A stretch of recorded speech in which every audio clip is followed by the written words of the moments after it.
এর আগের বিভিন্ন পর্বে আমরা নানা মন্দিরের কথা আপনাদের শুনিয়েছি, কিন্তু আজ আর কোনো এক মন্দির নিয়ে কথা বলবো না, বরঞ্চ চলুন আজ জেনে নিয়ে আমাদের অতি পরিচিত এবং এক ঐতিহ্যবাহী এক পুজোর কথা।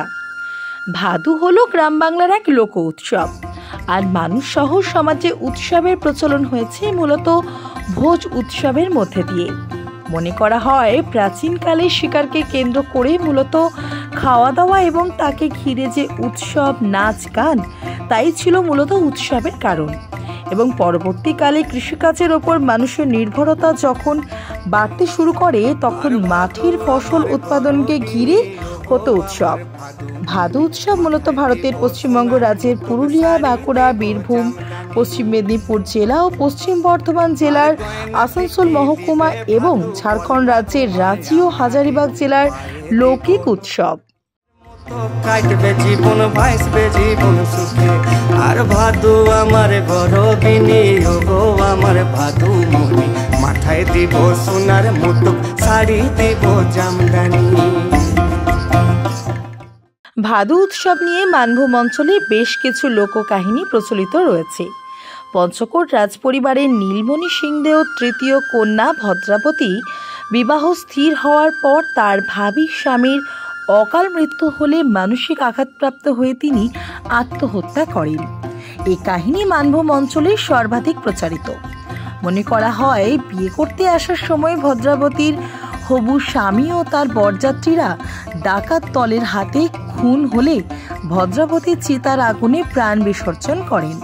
ভদ্রাবতীকে জনমানুষের স্মরণীয় করে রাখার জন্য নীলমণি সিংদেও ভাদু গানের প্রচলন করেন, কিন্তু এই কাহিনীগুলির ঐতিহাসিকভাবে প্রতিষ্ঠিত নয়। রাজপুরোহিত রাখালচন্দ্র চক্রবর্তী রচিত পঞ্চকোট ইতিহাস নামক গ্রন্থেও এই ধরনের কোনো ঘটনার উল্লেখ অবশ্য নেই। নীলমণি সিংদেও 3 জন পত্নীর গর্ভে 10 জন পুত্র সন্তানের জন্ম দিলেও তার কোনো কন্যা সন্তান ছিল কিনা সেই বিষয়েও সঠিক তথ্যের অভাব রয়েছে। আবার বীরভূম জেলায় ভদ্রাবতীকে হেতমপুরের রাজার কন্যা হিসেবেও কল্পনা করা হয়েছে। এই জেলায় প্রচলিত রয়েছে যে ভদ্রাবতীর সাথে বিবাহ স্থির হওয়ার পর ইলামবাজারের নিকটে অবস্থিত চৌপাড়ির শালবনে ডাকাতদের আক্রমণে বর্ধমানের রাজপুত্রের মৃত্যু হলে ভদ্রাবতী তার সাথে সহমরণে যান।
ভাদু পুজোর কিছু নিয়ম রীতি আছে।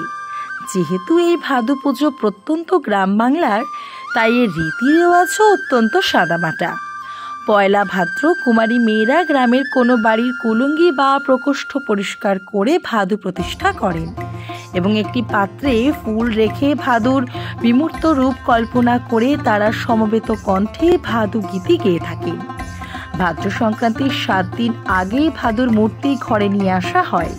গ্রাম বাংলার ভাদুকে সকলে বাড়ির মেয়ে হিসেবেই মনে করে। ভাদ্র সংক্রান্তির পূর্ব রাত্রে ভাদু জাগরণ পালিত হয়ে থাকে। এই রাত্রে রঙিন কাপড় এবং কাগজের ঘর তৈরি করে এই মূর্তি স্থাপন করে তার সামনে মিষ্টান্ন সাজিয়ে রাখা হয়। এরপর রাত 9টা বা 10টা থেকে ভাদু গীতি গাওয়ার প্রচলন রয়েছে। কুমারী ও বিবাহিত মহিলারা গ্রামের প্রতিটি ঘরে গেলে তাদের মিষ্টান্ন দিয়ে আপ্যায়ন করা হয় ও তারা এইসব ঘরে ভাদু গীতি পরিবেশন করে থাকেন। ভাদ্র সংক্রান্তির সকালে দলবদ্ধভাবে মহিলারা ভাদু মূর্তির বিসর্জন করেন। গ্রাম বাংলায় ভাদুকে সকলে বাড়ির মেয়ে হিসেবেই মনে করে। ভাদুর গলায় দুলে মালা দেখবি যদি গায়ে, আরে যতন করে গাছছি মালা কি বা শোভা পায়।